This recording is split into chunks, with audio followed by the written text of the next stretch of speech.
तो क्या भारत ने तय कर लिया है कि पाकिस्तान से इस बार पूरा ही युद्ध करना है? घटनाक्रम ऐसे ही कह रहे हैं, मैं आपको बताता हूं क्यों। आप ये देखिए कि भारत ने जब भी पाकिस्तान पर हालिया समय में कार्रवाई की है, चाहे वो 2016 में उरी के बाद जो सर्जिकल स्ट्राइक है वो की हो, या 2019 में पुलवामा के बाद बालाकोट में एयर स्ट्राइक की हो, उसके बाद भारत ने कभी भी मिलिट्री फॉलोअप नहीं लिए। मिलिट्री फॉलोअप से मतलब है कि अपनी तरफ कोई मिलिट्री बिल्डअप नहीं किया और पाकिस्तान के साथ कोई भी धमकी या कोई भी स्टेटमेंट एक्सचेंज नहीं किया। लेकिन ऑपरेशन सिंदूर के बाद कुछ अलग हो रहा है। भारत लगातार मिलिट्री बिल्डअप कर रहा है।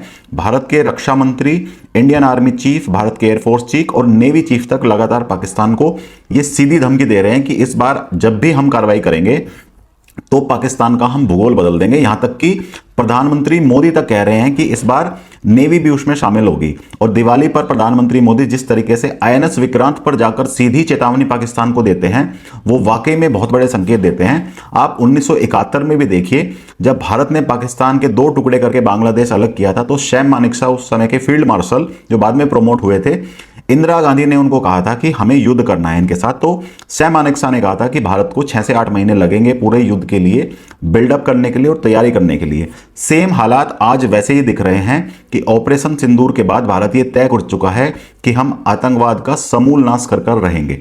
और आर्मी चीफ, एयरफोर्स चीफ और नेवी चीफ और रक्षा मंत्री के बयान जिसमें उन्होंने कहा कि हम पाकिस्तान का भूगोल बदल देंगे, वो इसी दिशा में इशारे भी करते हैं। इसके अलावा कल एक बहुत इंटरेस्टिंग घटना हुई है जिसमें पाकिस्तान के नेवी चीफ सर क्रीक पहुंचे, जो गुजरात के पास एक एरिया पड़ता है, और भारत ने उनकी विजिट का जबरदस्त विरोध किया है। वो अपनी साइड ही गए थे, जिस पर भारत भी अपना दावा करता है, लेकिन भारत ने उसका विरोध किया और ये कहा है कि चेतावनी के रूप में कहा है कि ऐसी कोई भी हरकत बर्दाश्त के बाहर होगी। तो जब घटनाएं 2 देशों के बीच में ऐसी होने लगती है और हर बात पर इस तरीके के रिएक्शन आने लगते हैं, तो आप ये मानकर चलिए कि भारत की सरकार और आर्मी एकदम प्रोफेशनल है। वो कतई भी जो फेक वार्निंग है वो जारी नहीं करेगी।